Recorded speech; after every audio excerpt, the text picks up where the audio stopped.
Utilize strategic thinking. Most people spend more time planning their summer vacation than planning their lives. Source unknown. When you hear the words strategic thinking, what comes to mind? Do visions of business plans dance in your head?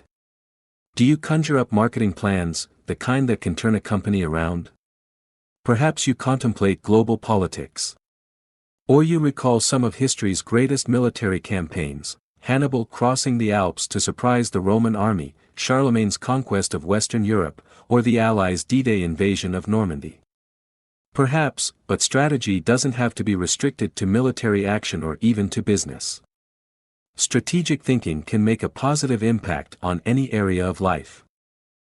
I've observed that most people try to plan their lives one day at a time. They wake up, make up their to-do list, and dive into action, although some people aren't even that strategic. Fewer individuals plan their lives 1 week at a time. They review their calendar for the week, check their appointments, review their goals, and then get to work. They generally outachieve most of their daily planning colleagues. I try to take planning one step further.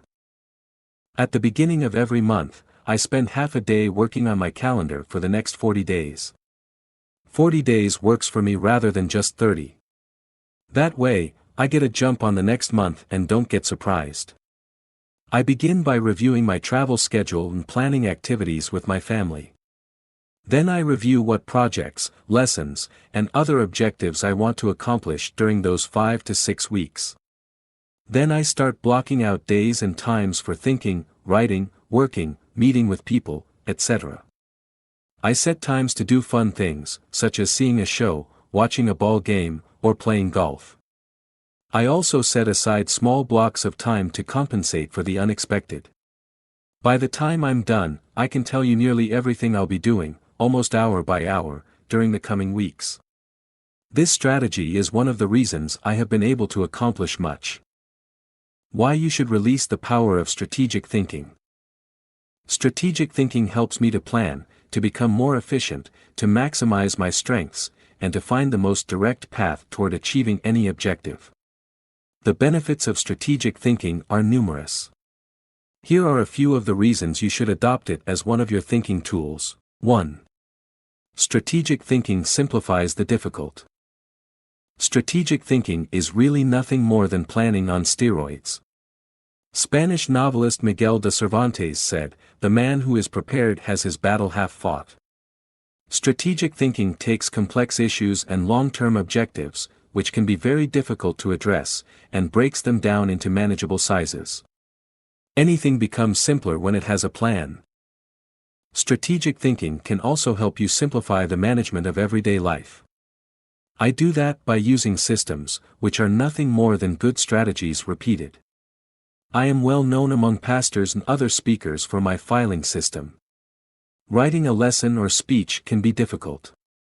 But because I use my system to file quotes, stories, and articles, when I need something to flesh out or illustrate a point, I simply go to one of my 1,200 files and find a good piece of material that works.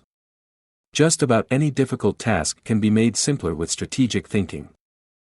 2. Strategic thinking prompts you to ask the right questions. Do you want to break down complex or difficult issues? Then ask questions.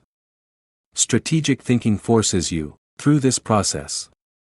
Take a look at the following questions developed by my friend Bob Beal, the author of Master Planning. Direction: what should we do next? Why? Organization: who is responsible for what? Who is responsible for whom? Do we have the right people in the right places? Cash: what is our projected income, expense, net? Can we afford it? How can we afford it? Tracking: are we on target? Overall evaluation: are we achieving the quality we expect and demand of ourselves? Refinement: how can we be more effective and more efficient, move toward the ideal? These may not be the only questions you need to ask to begin formulating a strategic plan, but they are certainly a good start. 3. Strategic thinking prompts customization. General George S. Patton observed, "Successful generals make plans to fit circumstances, but do not try to create circumstances to fit plans. All good strategic thinkers are precise in their thinking. They try to match the strategy to the problem, because strategy isn't a one-size-fits-all proposition. Sloppy or generalized thinking is an enemy of achievement. The intention to customize in strategic thinking forces a person to go beyond vague ideas and engage in specific ways to go after a task or problem.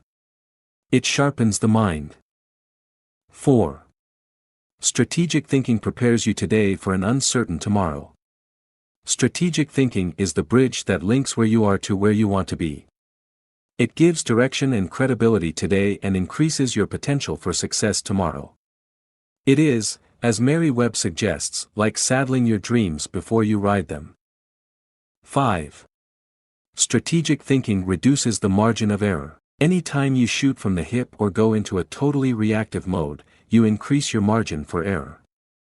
It's like a golfer stepping up to a golf ball and hitting it before lining up the shot.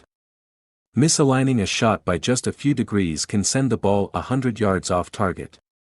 Strategic thinking, however, greatly reduces that margin for error. It lines up your actions with your objectives, just as lining up a shot in golf helps you to put the ball closer to the pin. The better aligned you are with your target, the better the odds that you will be going in the right direction. 6. Strategic thinking gives you influence with others. One executive confided in another, "Our company has a short-range plan and a long-range plan. Our short-range plan is to stay afloat long enough to make it to our long-range plan." That's hardly a strategy, yet that's the position where some business leaders put themselves. There's more than one problem with neglecting strategic thinking in that way. Not only does it fail to build the business, but it also loses the respect of everyone involved with the business. The one with the plan is the one with the power. It doesn't matter in what kind of activity you're involved. Employees want to follow the business leader with a good business plan. Volunteers want to join the pastor with a good ministry plan. Children want to be with the adult who has the well-thought-out vacation plan. If you practice strategic thinking, others will listen to you and they will want to follow you. If you possess a position of leadership in an organization, strategic thinking is essential. How to release the power of strategic thinking. To become a better strategic thinker able to formulate and implement plans that will achieve the desired objective, take the following guidelines to heart. 1. Break down the issue. The first step in strategic thinking is to break down an issue into smaller, more manageable parts so that you can focus on them more effectively. How you do it is not as important as just doing it. You might break an issue down by function.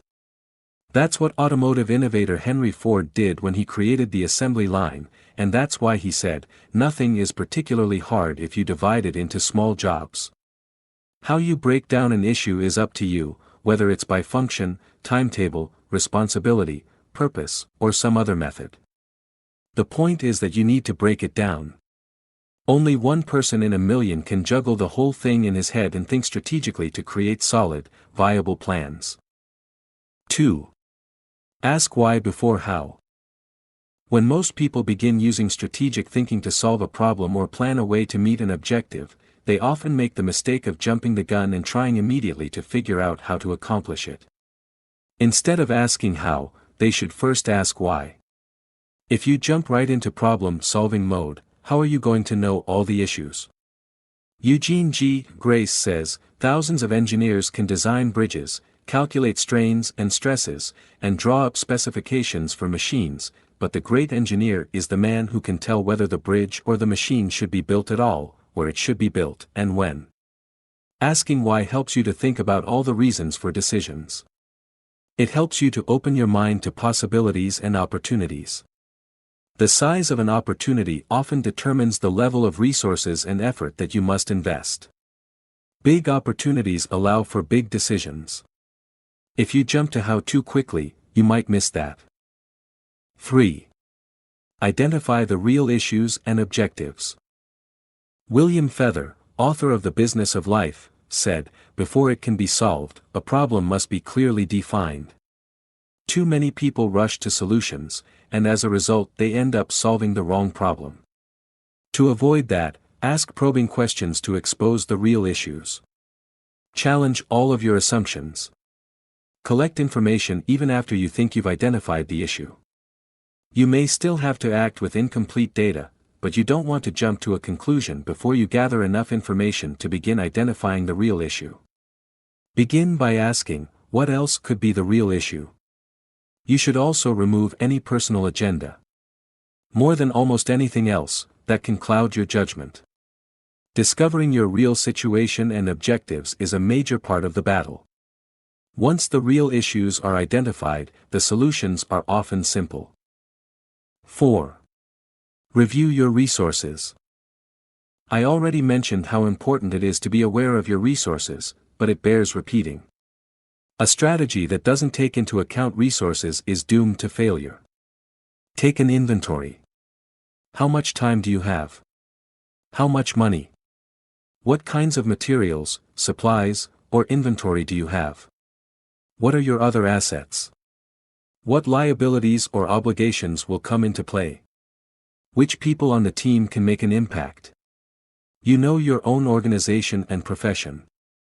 Figure out what resources you have at your disposal. 5. Develop your plan. How you approach the planning process depends greatly on your profession and the size of the challenge that you're planning to tackle, so it's difficult to recommend many specifics. However, no matter how you go about planning, take this advice: start with the obvious. When you tackle an issue or plan that way, it brings unity and consensus to the team, because everyone sees those things. Obvious elements build mental momentum and initiate creativity and intensity. The best way to create a road to the complex is to build on the fundamentals. 6. Put the right people in the right place. It's critical that you include your team as part of your strategic thinking. Before you can implement your plan, you must make sure that you have the right people in place. Even the best strategic thinking won't help if you don't take into account the people part of the equation. Look at what happens if you miscalculate: wrong person, problems instead of potential. Wrong place, frustration instead of fulfillment. Wrong plan, grief instead of growth. Everything comes together, however, when you put together all three elements: the right person, the right place, and the right plan. 7. Keep repeating the process. My friend Olin Hendricks remarked, strategic thinking is like showering, you have to keep doing it. If you expect to solve any major problem once, you're in for disappointment. Little things can be won easily through systems and personal discipline. But major issues need major strategic thinking time. What Thane Yost said is really true: the will to win is worthless if you do not have the will to prepare. If you want to be an effective strategic thinker, then you need to become a continuous strategic thinker. As I was working on this chapter, I came across an article in my local paper on the celebration of the Jewish Passover and how millions of American Jews read the order of service for their Seder, or Passover meal, from a small booklet produced by Maxwell House Coffee. For more than 70 years, the coffee company has produced the booklet, called a Haggadah, and during those years it has distributed more than 40 million copies of it. I remember using them all my life, said Regina Witt, who is in her 50s. So does her mother, who is almost 90. It's our tradition. I think it would be very strange not to use them. So how did Maxwell House come to supply the booklets? It was the result of strategic thinking.